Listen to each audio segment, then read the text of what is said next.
Gandang imi ang boses ng damdamin, tulong at kalingap ang laging unahin.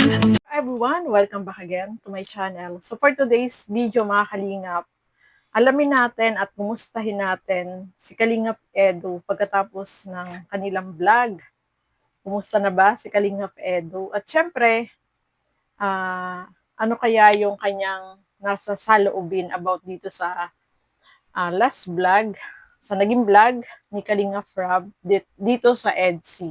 Pero bago natin simulan yan, huwag niyo pong kakalimutan mag-subscribe, Bal Santos Matubang, Kalingap Rab at Edna Vlogs. At syempre, supportahan po natin Kalingap Edu. At ang inyong lingkod, Gandang Emmy. Sa mga hindi pa po nakapag-subscribe, please subscribe and please hit the notification bell para lagi po kayong updated sa aking mga ina-upload na mga reaction video.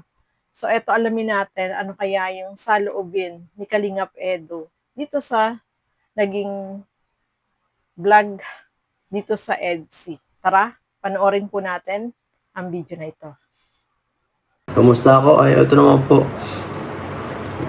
Okay. Nananaba guys. Ito guys, nananaba.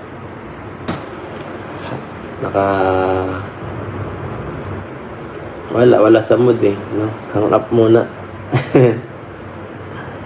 Chill lang muna. Tayo lang guys. Okay lang na bumaba ang views ko. Saka guys, nagka-problema din po kasi yung YouTube ko kasi kaya medyo hindi rin talaga tayo okay. Maraming nangyayari. Inasikaso ko muna yung mga dapat isakasuhin para dire-diretso yung paglingap natin, hindi tayo madara-dalawang isip na nakakapagod kasi pag dami mong iniisip Fokusan ko muna yung pinaka-kailangan tapusin agad. Tungkol dun sa vlog natin kahapon, syempre sa LC.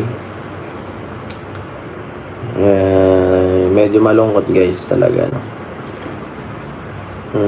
Naintindihan ko naman yung medyo na-disappoint na iba at medyo yung mga panatiko na syempre grabeng suporta sa amin ay broken hearted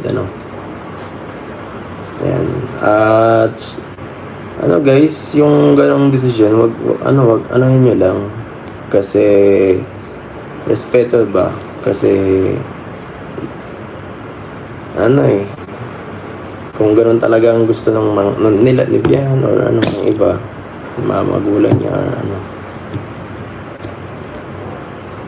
anahin natin, unawain. Kasi di naman kayo nahihirapan sila naman guys, kaya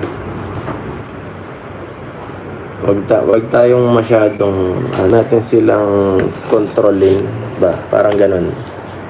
May mga diktador kasi ng iba parang ganong word, pero mas mas magandang word dun demanding. And guys, wag yung pressure, no? Kasi bata para naman kasi siya guys. Saka wag niyo guys iba siya, no? Kasi wag niyo best sila Biancy, yung mga magulang niya, wag niyo namang i-bash guys. Kasi isang lang tayo isang grupo tayo. Alam ko medyo yung iba na disappoint, pero ganun talaga, hindi natin kontrolado ang buhay ng isang tao. Ang makokontrol lang natin sarili natin, yun, bukod dun wala na. Kung hindi pa siya masyado ready, nasa kanya yun. Kung gusto niya ulit maibalik ang vlog, okay lang din. Mas masaya lahat, diba? Mahalaga basta guys, suportahan pa rin natin kahit anong mangyari. Kung sakaling kung sakaling sa vlog na lang, maintindihan natin yan. Naman ako kay Biancy, naiintindihan ko din naman siya. Kasi bata pa siya, medyo saka babae, malambot ang puso, madaling masaktan. So ako kasi pag ako lang may manhid ng manhid na tayo sa mga bashing, wala na sa akin yan. So, ayun, mga kalingap. Siyempre, congratulate muna natin si Kalingap Edu, no? 400 subscriber na po si Kalingap Edu. Congrats, Kalingap Edu. More subscriber pa at syempre, more pagtulong pa. Kasi alam naman natin na tuloy-tuloy yung ginagawa niyang pagcha-charity. So, ano nga ba yung pagkatapos ng vlog? Kumusta ba si Kalingap Edu? Dito sa kanyang live, no, mga Kalingap, nabanggit niya dyan na sila, papiding. So, sabi nga niya dyan, etong papiding na ito daw yung pinaka-expensive na papiding nila.